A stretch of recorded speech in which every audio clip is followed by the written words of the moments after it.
Sorry বারবার আমি দুইটা ভিডিও দিয়ে দিতেছি বুঝছো, আগেরটা আর এটা একসাথে করবো, মানে ওইটা কাটিয়ে গেছে আর কি, মানে কেন জানি পাওয়ার বারবার অফ হয়ে যেতেছে।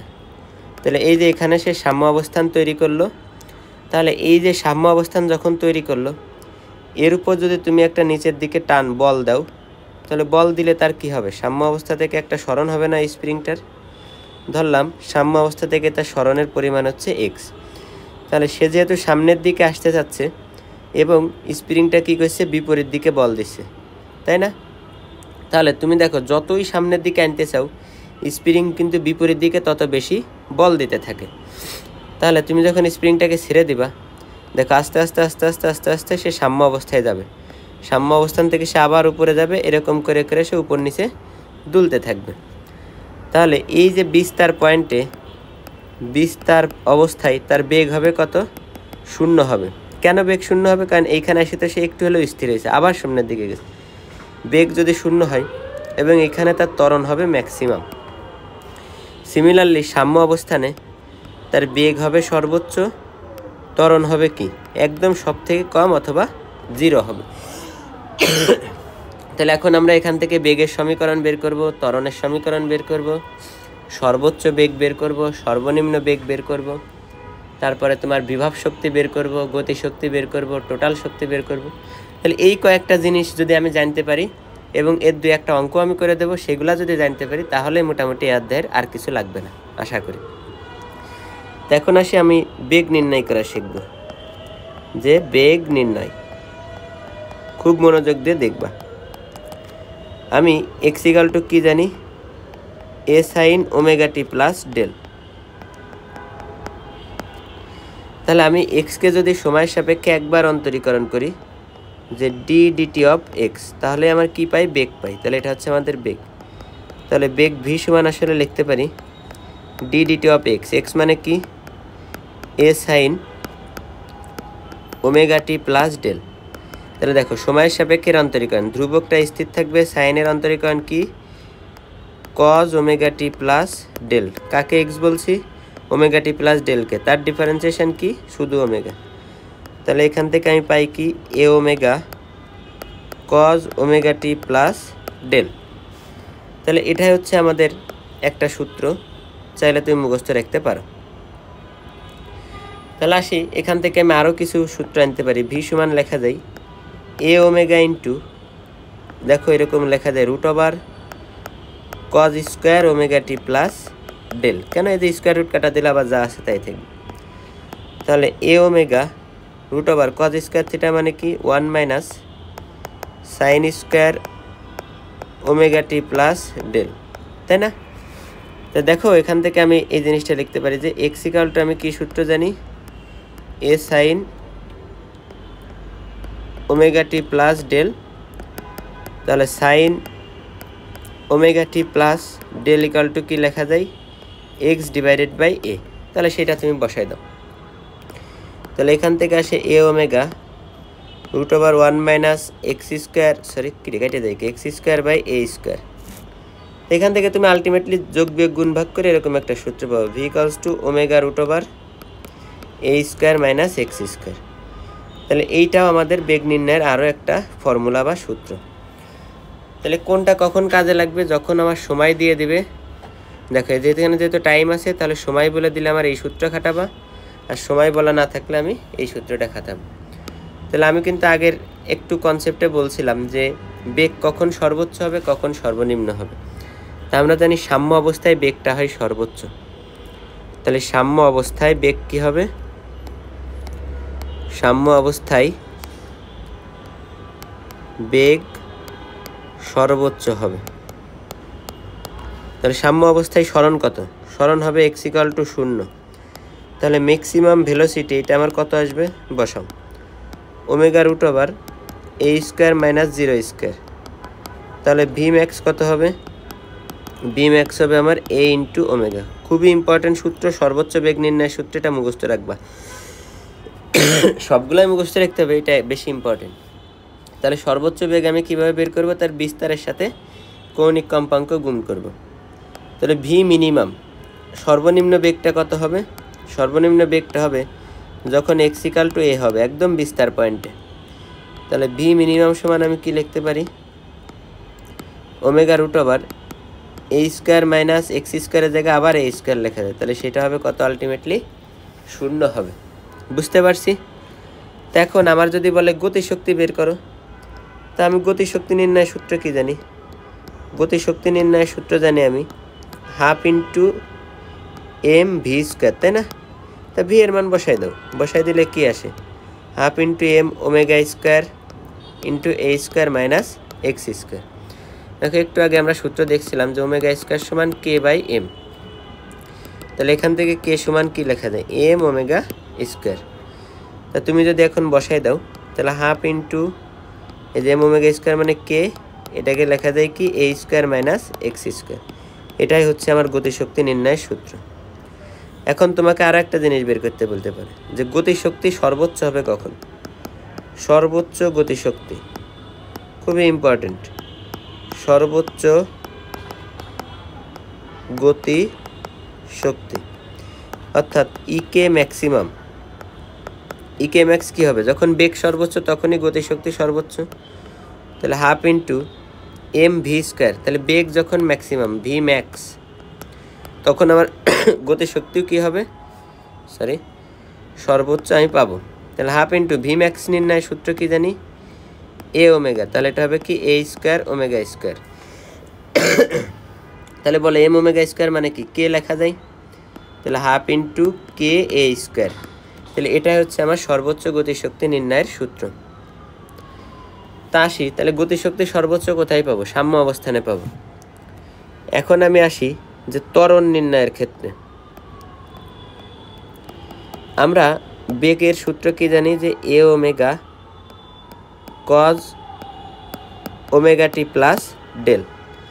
তাহলে এখান থেকে ত্বরণ এ সমান কি লেখা যায়, ডি ডিটি অফ ভি, অর্থাৎ সময়ের সাপেক্ষে বেগকে যদি তুমি একবার অন্তরীকরণ করো তাহলে তুমি যেটা পাও সেটাই হচ্ছে তোমার ত্বরণ।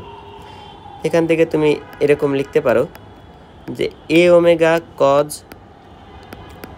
Omega t plus del. তো দেখো সময়ের সাপেক্ষে এরকম অন্তরীকরণ করলে আসবে এরকম যে a omega square minus sine omega T plus del. এটা বাচ্চা জিনিসপাতি, এগুলো দেখানোর আমার সময় নেই। তাহলে এটাও একটা আমার সূত্র, মনে রাখবা সবসময়। আচ্ছা, এ বড় হাতের নেওয়া, ছোট হাত, সরি সরি সরি সরি একটু ভুল করে ফেলেছি, ভুলটা হচ্ছে V equal to A cos, তাহলে এটা হচ্ছে এ ওমেগা, মানে বড় হাতের এ হবে এ আর কি। তা আসি, এখন আমি এখান থেকে যদি এ সমান লিখতে চাই, দেখো এ সাইন ওমেগা টি প্লাস ডেল মানে কি এক্স, তাহলে আসে কত মাইনাস ওমেগা স্কোয়ার এক্স। এটা খুবই ইম্পর্টেন্ট একটা সূত্র। তাহলে আসি, ত্বরণ কখন সর্বোচ্চ হবে, ত্বরণ সর্বোচ্চ, এগুলা সুন্দর মতো নোট করবা। ত্বরণ সর্বোচ্চ হবে কত, এ ম্যাক্সিমাম হবে কখন, যখন আমি বলছি কি যে সর্বোচ্চ স্মরণ হলে ত্বরণও সর্বোচ্চ হয়, তাই সর্বোচ্চ স্মরণ কত এ, তাহলে ওমেগা স্কোয়ারে। তাহলে ত্বরণ সব থেকে কম হবে কখন, ত্বরণ সর্বনিম্ন, সর্বনিম্ন এটা হচ্ছে আমাদের এ মিনিমাম, সেটা হচ্ছে কত আলটিমেটলি 0, এবং সেটা কোথায়, যখন এক্স ইকুয়াল টু 0 বা সাম্য অবস্থানে। এগুলো এমসিকিউতে খুব আসে, সাম্য অবস্থানে।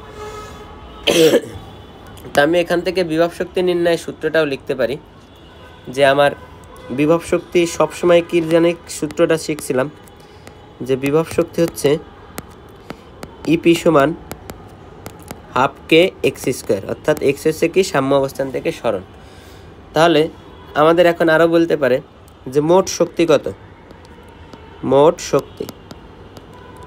তা মোট শক্তি কি আমার বলো দেখি ভাই, মোট শক্তি হচ্ছে আমার বিভব শক্তি আর গতিশক্তির যোগফল, অর্থাৎ ইকি প্লাস ইপি, এটা হচ্ছে আমাদের টোটাল মোট শক্তি। তাহলে ইকে হচ্ছে কি half into k a square minus x square plus E P হচ্ছে half into k x square. এরকম গুতাগুতি করলে তুমি দেখবা যে টোটাল শক্তি বা মোট শক্তি আসবে কি half into k a square. তাহলে টোটাল আমরা মোটামুটি যেগুলো শিখলাম এগুলাই আমার সহজসঞ্চিত স্পন্দন সম্পূর্ণ কণার বেসিক সূত্র। এখন আমরা দু একটা গ্রাফ দেখার চেষ্টা করব। গ্রাফ থেকে ঢাবিতে বেশি আসতো, বাট জাহাঙ্গীরনগরেও আসতে পারে, বাট দেখবা যে সরি তো বাঁকা হয়ে গেলে তো ঝামেলা। তো দেখি কিভাবে গ্রাফটা আঁকা যায়। কি গ্রাফ আঁকবো সেটা পরে আঁকে, সোজা হয় না কেন? সোজা তো হওয়া উচিত। আচ্ছা ঠিক আছে, দেখো আমরা গ্রাফ আঁকতে চাই। গ্রাফটা হচ্ছে আমার এক্স অক্ষ বরাবর থাকবে সরণ, আর ওয়াই অক্ষ বরাবর থাকবে আমার গতিশক্তি। এই গ্রাফটা আঁকতে চাই, তার মানে সরণ গতিশক্তি বাসছে সরণের গ্রাফ। তো গতিশক্তি নির্ণয় সূত্র আমি কি জানি, কে সমান half into k a square minus x square. ভাই তুমি মুখস্থ রাখবা, গ্রাফটা হবে এরকম দেখতে, এরকম হবে দেখতে। তাহলে এই পয়েন্টে আমার গতিশক্তি কি হবে, সর্বোচ্চ হবে। বারবার করতে করতে মুখস্থ হয়ে যাবে। এবং এই পয়েন্টে গতিশক্তি হবে কি, সর্বনিম্ন। তাহলে দেখো এইখানটা আমি বোঝা যায় যে এই পয়েন্টে গতিশক্তি সর্বনিম্ন হবে মানে কি, এক্স ইকাল টু অবশ্যই এ, অর্থাৎ বিস্তার পয়েন্ট। তাহলে এখানে এক্স ইকাল টু কী হবে, মাইনাস এ। তাহলে এই পয়েন্টে গতিশক্তি আমার সর্বোচ্চ, তার মানে কি এখানে এক্সের মান কত, 0, বা এটা সাম্য অবস্থান তৈরি করে। এখন তুমি যদি ইপি এর গ্রাফটাও এর মধ্যে আঁকতে চাও তাহলে কীরকম দেখতে হবে জানো? তো ইপি সমান তুমি জানো হাফ কে এক্স স্কোয়ার। দেখো ওয়াই অক্ষ বরাবর কি আছে, ইপি, তার মানে ওয়াই, আর হাফ কে তো ধ্রুবক, তো ধ্রুবককে তুমি এম ধরো। Y equal to M X square by Y equal to X square. এর গ্রাফ কি, একটা প্যারাবোলা না? সেই প্যারাবোলাটা দেখতে এরকম হয়। তাহলে ইপি এর গ্রাফটাও সেম কীরকম হবে, আমি যেরকম আঁকলাম এরকম দেখতে হবে। তাহলে এটা হচ্ছে ইপি এর গ্রাফ। তাহলে এইখানে দেখো দুইটা পয়েন্ট তুমি পাবা যেখানে বিভব শক্তি আর গতিশক্তি সেম। তাহলে আমরা ওই পয়েন্টটা খুঁজে বের করব যে কোথায় বিভব শক্তি এবং গতিশক্তি একই হবে, যে এক্সের কোন ভ্যালুর জন্য বিভব শক্তি এবং গতিশক্তি একই হয়। তা আমি তোমার আপাতত মোটামুটি আমাদের কনসেপচুয়াল পড়াশোনা শেষ। এখন আমাদের হচ্ছে কিছু ম্যাথমেটিক্স সলভ করতে হবে, মানে অঙ্ক সলভ করব। তো আমি কিছু অঙ্ক নিয়ে রাখছি, সেগুলো আমরা আস্তে আস্তে সলভ করার চেষ্টা করি। এখান থেকে কিন্তু কোশ্চেন আসার সমূহ সম্ভাবনা আছে। তো দেখি কী ধরনের কোশ্চেন এখান থেকে তোমার আসতে পারে। তো ফার্স্ট আমরা একটা কোশ্চেন নেই, যে এরকম, যে কোশ্চেনটা হচ্ছে তোমার প্রথম অঙ্ক, খুবই বেসিক একটা অঙ্ক। বেসিক অঙ্কটা হচ্ছে এরকম যে 6 into d2y divided by dt square plus 150y equal to 0 এর কৌণিক কম্পাঙ্ক কত। এই অঙ্কটা যদি তুমি পরীক্ষা দেবা না ভার্সিটিতে, এক জায়গায় না এক জায়গায় এই অঙ্কটা তুমি পাবাই। কৌণিক কম্পাঙ্ক কত? দেখো আমরা এটা দেখেই বুঝবো যে এটা একটা সরল সন্নিহিত স্পন্দন সম্পূর্ণ কণার সমীকরণের ইকুয়েশন। তা যেখানে এক্স এর জায়গায় ওয়াই আছে কোনো সমস্যা নেই। তা আমাদের বেসিক সমীকরণ কি ছিল, square plus omega square Y সমান কত, 0। এখন দেখো এর সাথে যে সহগ ছিল এটা হচ্ছে 1, ওকে ফাইন। বাট এইখানে মেন সমীকরণে সহগ কত, 6। তাহলে এটা আমি তুলনা করবো, আমি 6 দ্বারা এই সমীকরণকে ভাগ করব। 6 দ্বারা যদি আমি সমীকরণকে ভাগ করি তাহলে দেখতে হবে এরকম d2y divided by dt square plus 25y equal to 0। তাহলে আমি যদি এর সাথে এখন তুলনা করি, দেখো তো এখানে ওয়াইয়ের সাথে আছে 25, এখানে ওয়াইয়ের সাথে আছে ওমেগা স্কোয়ার, তো এটাই তো আমার কৌণিক কম্পাঙ্ক। তাহলে ওমেগা স্কোয়ার সমান হবে 25, অতএব ওমেগার ভ্যালু হবে কত, 5 রেডিয়ান পার সেকেন্ড। খুব ইম্পর্টেন্ট, ভেরি ভেরি ইম্পর্টেন্ট। যা বলে দিলাম পরীক্ষা আসবে এটা। এখন এইটা খুবই ইম্পর্টেন্ট একটা অঙ্ক ছিল। দেখো এর পরের অঙ্কটা আরও বেশি মজার বা ইন্টারেস্টিং। আমাদের এরকম একটা অঙ্ক বলছে যে সরল সন্ধিত স্পন্দন সম্পূর্ণ কণার, আমি যেটাকে আদি সরণ নামে চিনি, সরি SHM কণার আদি সরণ, মানে শুরুতে সরণ, আদি সরণ বিস্তারের অর্ধেক, বিস্তারের অর্ধেক হলে আদি দশা কত, আদি দশা কত। তো দেখো আমরা সূত্র কিন্তু একটাই জানি দশা বের করার জন্য, x equal to a sin omega t plus কি ডেল। তা আদি দশা বলছে, তাহলে দশার শুরুতে সময় কত থাকে, 0 সেকেন্ড। তাহলে এখন আদি সরণ কত, বিস্তারের অর্ধেক, তাহলে এক্স ইকাল টু কী লেখা দেয় যে বিস্তারের অর্ধেক মানে কি a/2, তাই মানটা এখানে বসাই দাও। a/2 সমান a sine omega into T এর ভ্যালু কত 0, তার মানে 0 প্লাস ল্যামডা। তো এ কাটা এখানে থাকে কত half equal to sign lambda, the value of lambda equal to কত 30 ডিগ্রি। তাহলে এটা হচ্ছে আমাদের কি আদি দশা। এই অঙ্কটা বুয়েটে পিলিতে আসছিল, বুঝতে পারছি ভাই? তো আমার এখানে মোরাল অফ দ্য স্টোরি হচ্ছে যখনই বলবে আমার আদি দশা তখনই আমার বুঝে নিতে হবে তখন আমার টাইম হচ্ছে কত 0। দেখ আমরা 2টা অঙ্ক সলভ করছি। এবার 3 নাম্বার অঙ্কটা আমরা বলি। দেখো আমরা কিন্তু শিখছি যে সর্বোচ্চ বিস্তার, সর্বোচ্চ গতি বা সর্বোচ্চ বেগ নির্ণয়ের সূত্র কি x equal to A omega, তাই না? এবং সর্বোচ্চ ত্বরণ নির্ণয়ের সূত্র কি এ ম্যাক্স। আমরা যদি মাইনাস চিহ্ন নাও নেই কোনো সমস্যা নেই, ওমেগা স্কোয়ার ইন্টু এ। এই 2টা থেকে খুব সুন্দর সুন্দর অঙ্ক করা যায়। তো আমার একটা অঙ্ক বলছে যে এসএইচএম কণার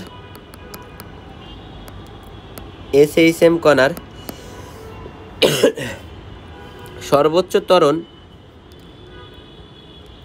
এসএইচএম কণার এ ম্যাক্স মানে কি সর্বোচ্চ ত্বরণ তোমার দিয়ে দিয়েছে, সেটা হচ্ছে তোমার 15 পাই মিটার পার সেকেন্ড স্কোয়ার, এবং সর্বোচ্চ বেগও তোমাকে দিয়ে দিয়েছে, সেটা হচ্ছে 10 মিটার পার সেকেন্ড।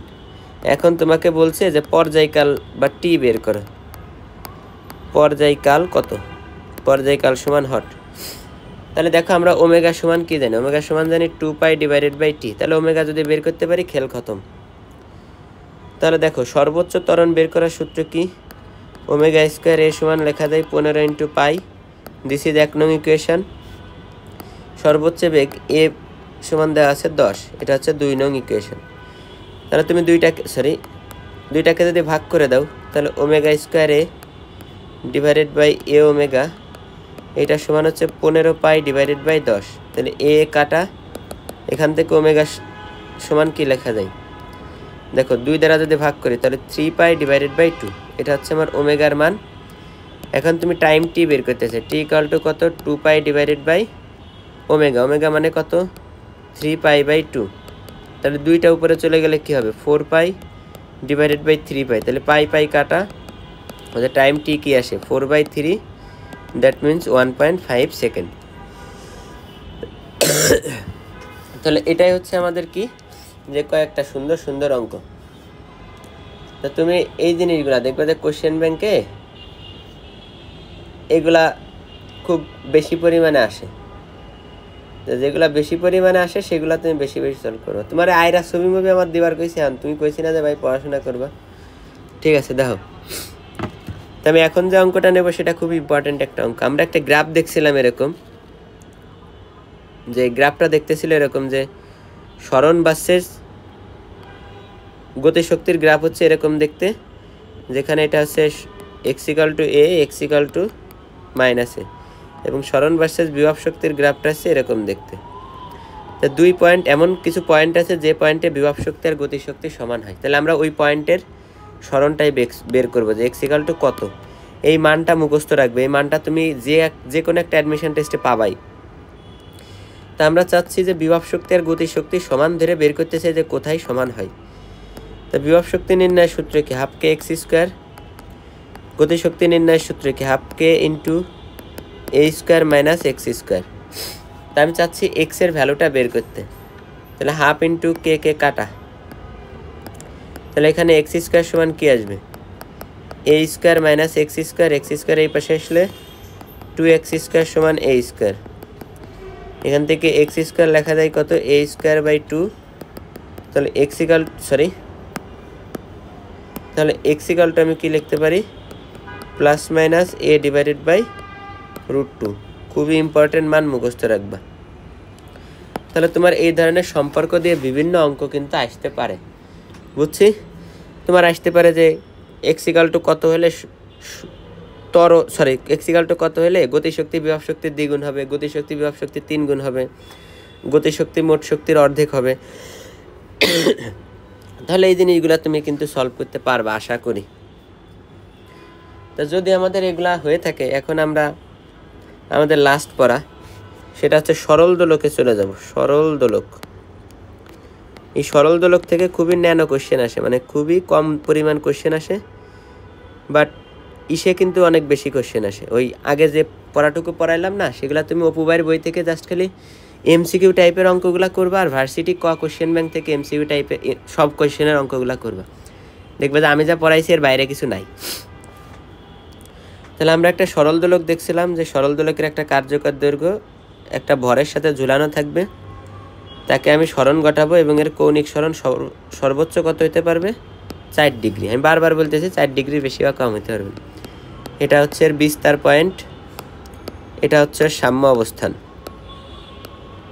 তাহলে এখান থেকে এখানে যাবে, আবার এইখানে যাবে, এরকম করে করে তার সরণটা হবে। তাহলে এর যে পর্যায়কাল, আমি সূত্রটা একবারে লিখে দিই। পর্যায়কাল বের করার সূত্র হচ্ছে T=2π√L/g।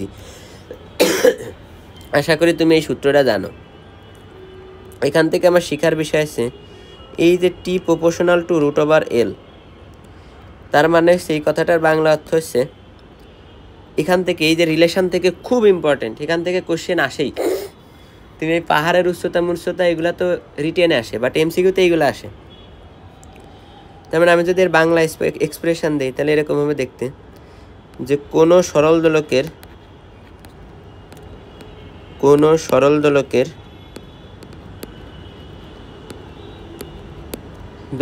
কার্যকর দৈর্ঘ্য, কোনো সরল দোলকের পর্যায়কাল, সরল দোলকের পর্যায়কাল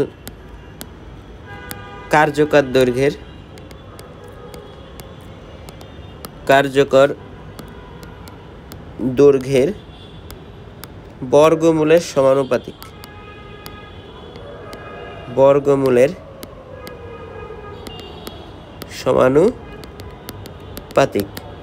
অর্থাৎ আমার যদি কার্যকাল দৈর্ঘ্য বাড়ে, অবশ্যই পর্যায়কালটাও কি হবে? বৃদ্ধি পাবে। তা তুমি দেখো সেদিন কিন্তু তোমরা দেখাইছিলাম, যদি বলে যে কার্যকর দৈর্ঘ্য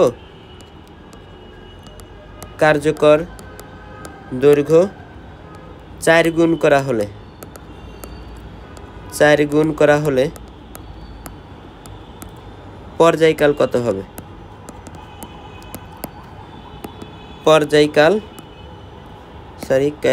কাল কত হবে?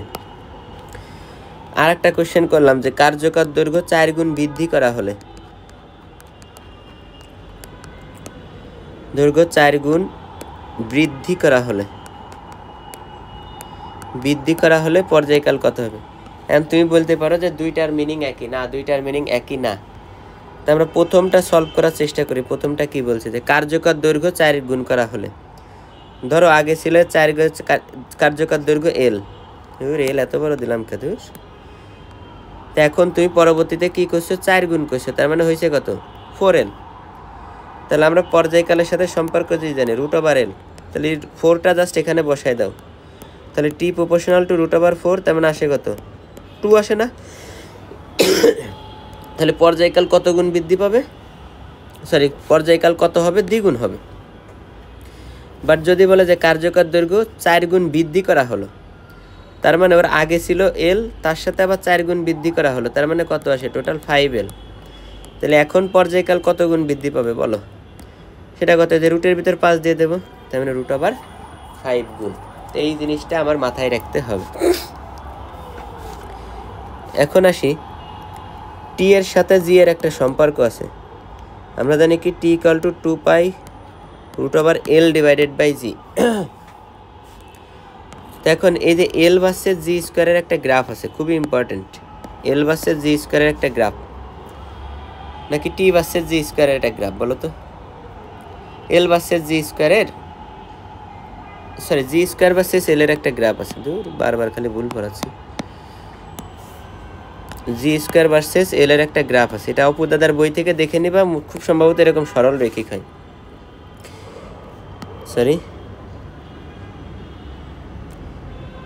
বা এরকম একটা গ্রাফ আছে, দেখবা, আমার খেয়াল আসতেছে না এখন, ওটা শিখে রাখবা। এখানে T প্রপোর্শনাল টু 1/√G, এটাও কিন্তু একটা ইম্পর্টেন্ট সূত্র, যে একটা সরল দোলকের অভিকর্ষ ত্বরণ যদি কমে যায়, পর্যায়কালটা কি হবে? বৃদ্ধি পাবে। বুঝতে পারছি? তো এই কনসেপ্টগুলো থেকে আমরা মূলত পাহাড়ের উচ্চতা নির্ণয় করতে পারি। তো এটা হচ্ছে একটা পাহাড়। ধরো আমরা একটা সেকেন্ড দোলক চিন্তা করলাম যে পাহাড়ের এইখানে নিচ পাদদেশে একটা সেকেন্ড দোলক আছে। তো এই যে সেকেন্ড দোলক এর পর্যায়কাল হচ্ছে 2 সেকেন্ড।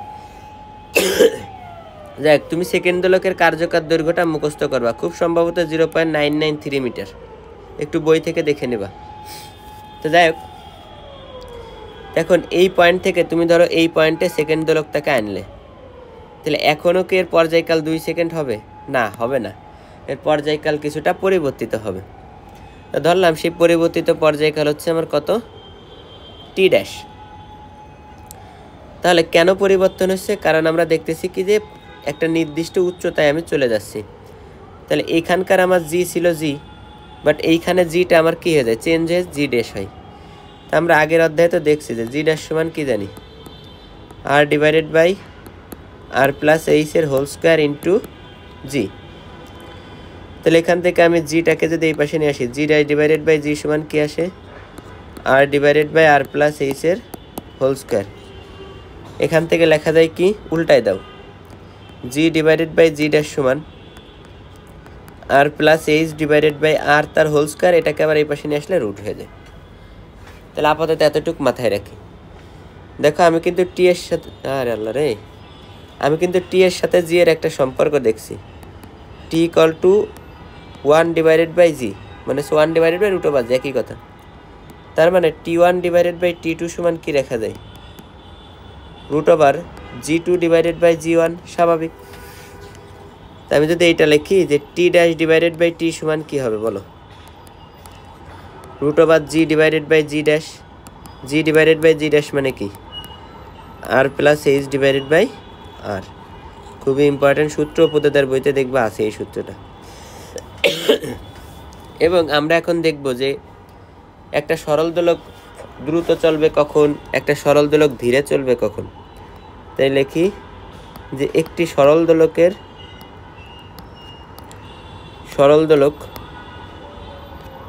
দ্রুত চলবে কখন, দ্রুত চলবে কখন, এই জিনিসটা আমরা বোঝার চেষ্টা করি। একটা সরল দোলক দ্রুত চলবে মানে কি, তার পর্যায়কাল বেশি হবে নাকি কম হবে। ভুল করে অনেকে মনে করে পর্যায়কাল বেশি হলে সে দ্রুত চলে, কি বোঝার চেষ্টা করি। ধরো একটা সরল দোলক এইখানে গেলো আস্তে আস্তে, এইখান থেকে আবার এইখানে আসলো, আবার আস্তে আস্তে আসলো, তাহলে পর্যায়কাল কি হবে, বেশি হবে। কিন্তু সে কি দ্রুত চললো? না, সে ধীরে চললো। তাহলে একটা সরল দোলকের পর্যায়কাল কম হলেই সে দ্রুত চলে, পর্যায়কাল কম হলেই দ্রুত চলে, দ্রুত চলবে। তাহলে পর্যায়কাল কখন কম হয় দেখি আমরা। টি এর সাথে এল এর সম্পর্ক কি জানি, রুট ওভার এল। আবার টি এর সাথে জি এর সম্পর্ক কি জানি, 1 ডিভাইডেড বাই জি। তাহলে পর্যায়কাল কখন কম হবে, দেখো যখন কার্যকর দৈর্ঘ্য কমে যাবে। এখন বলো তো কার্যকর দৈর্ঘ্য কখন কমে যায়? আমরা জানি কি শীতকালে ওই যে দুইটা প্লারের মধ্যবর্তী যে দড়িটা থাকে এটা অনেক টাইট হয়ে যায়, তাই না? এটা আমরা দেখছি। তাহলে এই ঘটনাটা ঘটবে শীতকালে। শীতকালে আমাদের সরল দোলক দ্রুত চলবে এবং জি এর মান যদি কমে যায়, জি এর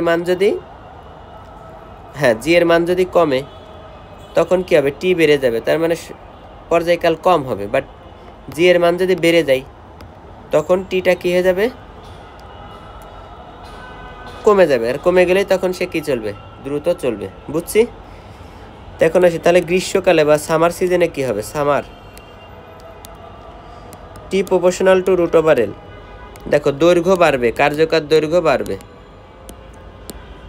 দৈর্ঘ্য বাড়বে, পর্যায়কাল কি হবে, বাড়বে। তাহলে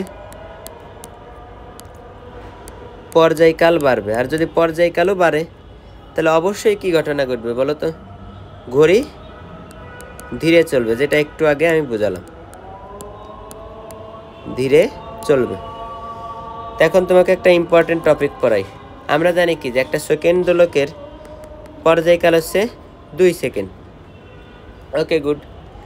তা আমাদের একটা সেকেন্ড দোলকের পর্যায়কাল 2 সেকেন্ড মানে কি, যে এ হচ্ছে দোলক, এইখানে ছিল, এইখান থেকে এইখানে যাবে, আবার এইখানে যাবে, এইখানে এসে আবার এখানে আসবে, এই যে টোটাল সময় সেটা হচ্ছে কত 2 সেকেন্ড।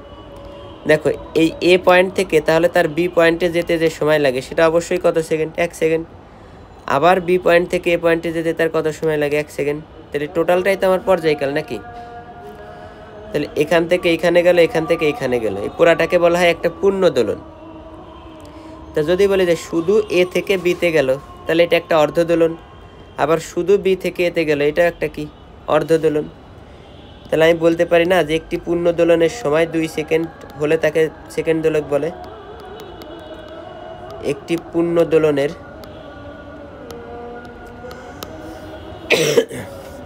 সময় 2 সেকেন্ড হলে তাকে বলা হয় সেকেন্ড দোলক। তাকে কি বলা হয়, সেকেন্ড লোক না রে ভাই, দোলক। তাহলে আমরা বলতে পারি না যে একটি অর্ধ দোলনের সময় কত, একটি অর্ধ দোলনের সময়, দেখো একটা অর্ধ দোলনের সময় আছে কত 1 সেকেন্ড। তাহলে আমরা জানি কি একদিনে কত সেকেন্ড বলো, একদিনে 86,400 সেকেন্ড। তার মানে আমরা বলতে পারি যে একটা সুস্থ স্বাভাবিক সরল দোলক একদিনে 86,400টা অর্ধ দোলন দেয়, তাই দেয় না? কারণ কি একটা অর্ধ দোলনের সময় 1 সেকেন্ড, তাহলে একদিনে কত সেকেন্ড, 86,400 সেকেন্ড। তাহলে 86,400 সেকেন্ডে অর্ধ দোলন দেবে কয়টা, 86,400টা। বুঝতে পারছি? এখন ঘটনা ঘটে কি, যে ঘড়ি যদি ধীরে চলে তাহলে ঘটনা উল্টা ঘটে। ঘড়ি যদি ধীরে চলে, ধীরে চললে, যদি ঘড়ি আমার ধীরে চলে এর অর্থ কি, মানে হচ্ছে তোমার আমরা জানি কি স্বাভাবিকভাবে তার 86,400টি অর্ধদোলন দেওয়ার কথা, অর্ধদোলন দেওয়ার কথা, কিন্তু সে ধরো n সেকেন্ড ধীরে চলে, ধীরে চলে, তাহলে কি হবে, আমার একদিনে দেওয়ার কথা 86,400টা, কিন্তু সে n সেকেন্ড ধীরে চলে বা nটা অর্ধদোলন কম দেয়, সেক্ষেত্রে আমার পর্যায়কালটা কি হবে, চেঞ্জ হয়ে যাবে না? তাহলে দেখি, আমরা জানি কি যে 2টি পূর্ণ দোলনের সময়ই তো পর্যায়কাল নাকি, আগের ইসে পড়লাম যে 2টি পূর্ণ দোলনের সময়কেই কি বলি আমরা, পর্যায়কাল বলি। তাহলে দেখো 86,400টি অর্ধ দোলনের সময়, অর্ধ দোলনের সময় দেখো হওয়ার কথা ছিল কত 86,400, কিন্তু n সেকেন্ড সে কি চলে, ধীরে চলে। তাহলে 86,400 মাইনাস n, বুঝতে পারছি? এখন আমরা যদি চিন্তা করি যে একটি অর্ধ দোলনের সময় তাহলে কত হবে, 86,400 মাইনাস n ডিভাইডেড বাই কত, 86,400। অতএব আমি যদি বের করতে চাই যে 2টি অর্ধ দোলনের সময়, সেটা তাহলে কত, 86,400 minus n divided by 86,400 into 2। আচ্ছা উল্টা লিখে দিলাম নাকি আমি, সূত্র কি কোনোভাবে উল্টা লিখলাম? সূত্র আসলে উল্টা লিখছি, আমার আসলে ব্রেন কি শর্ট হয়ে গেল কোনো কারণে, একটু ওয়েট করতে আমি দেখালেই। মানে দেখছো আমি কিন্তু অনেক কিছু নিজেও জানি না, বুঝছো, কোনো কারণে উল্টা লিখে ফেলছি সূত্রটা। কেন উল্টা লিখলাম দেখো, সরি তুমি একটু মুছে ফেলো, এটা ভুল লিখছি। মানে ঘটনা ঠিক একই, যে এতটা অর্ধদোলন দেওয়ার কথা ছিল কিন্তু দেয় কত, 86,400 মাইনাস n। তাহলে আমি এটাই বলতে পারি যে 86,400 মাইনাস nটি অর্ধ দোলনের সময় হচ্ছে কত? ৮৬,৪০০। অতএব একটি অর্ধ দোলনের সময় কত? ৮৬,৪০০ ডিভাইডেড বাই ৮৬,৪০০ মাইনাস n। অতএব দুইটি অর্ধ দোলনের সময় কত হবে? ৮৬,৪০০ ইন্টু 2 ডিভাইডেড বাই ৮৬,৪০০ মাইনাস n। তাহলে সহজ কথা, তুমি জাস্ট মুখস্থ রাখবা যে n সেকেন্ড ধীরে চললে বা nটি অর্ধ দোলন ধীরে চললে তখন পর্যায়কাল নির্ণয়ের সূত্র হবে এটা ৮৬,৪০০ ইন্টু 2 ডিভাইডেড বাই ৮৬,৪০০ মাইনাস n। তাহলে উল্টাভাবে যদি দ্রুত চলে, যদি n সেকেন্ড কি হয়? দ্রুত চলে,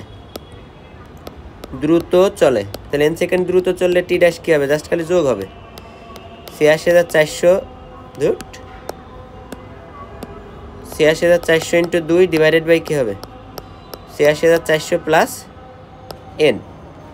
এখন যদি ঘন্টায় বলতো, দিনে না বলে ঘন্টায় বলতো, জাস্ট আমি কি লিখতাম? এখানে ৩৬০০ বসাতাম, ৩৬০০ into 2 divided by ৩৬০০ plus n। মানে দিন বলুক ঘন্টা বলুক, যদি বলতো যে 2 ঘন্টায়, তাহলে 2 ঘন্টায় বললে কী হতো? কত সেকেন্ড আছে সেটা বসাই দেওয়া জাস্ট। তা আলটিমেটলি আমার পাহাড়ের নির্ণয় সূত্রটা এরকম আছে, t dash divided by t equal to root over g divided by g dash সমান কী হবে? R plus H divided by r equal to ৮৬,৪০০ ডিভাইডেড বাই ৮৬,৪০০ মাইনাস n। হ্যাঁ, এইটুকু কেন আনলাম সেটা দেখি। তো আমরা টি ড্যাশ নির্ণয় সূত্র এটা দেখছিলাম যে ৮৬,৪০০ ইন্টু 2 ডিভাইডেড বাই ৮৬,৪০০ মাইনাস n। তাহলে টি কি? সেকেন্ড দোলকের দোলনকাল যেটা আছে টি। তাহলে এটাকে যদি এই পাশে নিয়ে আসি, টি ড্যাশ ডিভাইডেড বাই 2 আনলাম, এটা সমান কি লেখা যায়? যে ৮৬,৪০০ ডিভাইডেড বাই ৮৬,৪০০ মাইনাস n। দ্যাট মিনস আমি লিখতে পারি T dash divided by T সমান কি আসে? ৮৬,৪০০ ডিভাইডেড বাই ৮৬,৪০০ মাইনাস n। এই জন্য আমি এটা লিখছি। এখন বলতে পারো ভাই পাহাড়ের উচ্চতায় গেলে কি তোমার দোলক ধীরে চলে নাকি দ্রুত চলে? তো এটা তুমি একটু চিন্তা করবে যে ধীরে চলে নাকি দ্রুত চলে। দেখো জি এর মান কি হয়? কমে যায়। তো জি এর মান করলে কি হবে? পর্যায়কাল বাড়ে, আর পর্যায়কাল বাড়লে দোলক ধীরে চলে, আর ধীরে চললে n সেকেন্ড ধীরেই চলে সে। তাহলে আমাদের মোটামুটি কনসেপ্ট শেষ। আমি কয়েকটা অঙ্কও দেখাইছি। তা তোমার কাজ এই জিনিসগুলা খুব মনোযোগ দিয়ে সলভ করা। তারপরে লাস্ট একটা জিনিস দেখব, স্প্রিংয়ের ধ্রুবক, যেটা আমি নিয়ে একটু কম কথা বলছি, যে F equal to K into x. তাহলে এই কে এর মান কখন পরিবর্তন হয়? মান কখন পরিবর্তন হয়? কখন পরিবর্তন হয় বা কে দ্বারা কি বোঝায়? কে দ্বারা কি বোঝায় এটা আমরা বুঝি। আমি বললাম যে একটা স্প্রিংয়ের কে এর মান ২৫০ নিউটন পার মিটার। আর একজন বললো যে আমার যে স্প্রিং তার কে এর মান হচ্ছে ৩৫০ নিউটন পার মিটার। তাহলে এইটা দ্বারা বোঝায় যে কার স্প্রিং কত বেশি শক্তিশালী বা শক্ত। এই স্প্রিং কম শক্তিশালী, এইটা বেশি শক্তিশালী।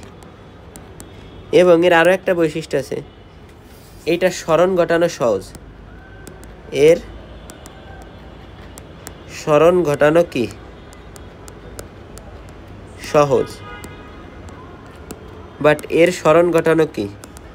কঠিন। স্মরণ ঘটানো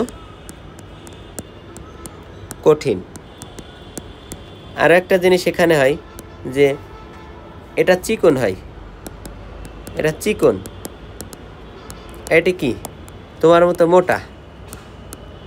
তাহলে এটা হচ্ছে আমাদের স্প্রিং ধ্রুবকের বেসিক পার্থক্য। তাহলে স্প্রিং ধ্রুবক কখন পরিবর্তন হয়? এই স্প্রিং ধ্রুবকটা মূলত পাক সংখ্যা ইন্টু, আচ্ছা একটা স্প্রিংয়ের কোন জিনিসটা ধ্রুবক থাকে? ধরো এ একটা স্প্রিং নিলাম, এটা একটা স্প্রিং, বি আর একটা স্প্রিং নিলাম। তাহলে এই দুই স্প্রিংয়ের স্প্রিং ধ্রুবক কি সেম হবে? না, সেম হবে না। বাট স্প্রিংয়ের ক্ষেত্রে এই জিনিসটা সেম, যে এই স্প্রিংয়ের পাক সংখ্যা ধরো n1 আর এই স্প্রিংয়ের ধ্রুবক হচ্ছে k1, এই স্প্রিংয়ের পাক সংখ্যা ধরো n2 এবং স্প্রিং ধ্রুবক হচ্ছে k2। এই পাক সংখ্যা আর স্প্রিং ধ্রুবকের গুণফল সবসময় কনস্ট্যান্ট হবে, এইটা মাথায় রাখবা। তাহলে কি লিখি, যে পাক সংখ্যা গুণ স্প্রিং ধ্রুবক, এইটা সবসময় সব স্প্রিংয়ের ক্ষেত্রেই কি হবে, কনস্ট্যান্ট, কোনো চেঞ্জ নাই। তাহলে আমরা দেখি যে একটা অঙ্ক নিয়ে দেখি, যে কোনো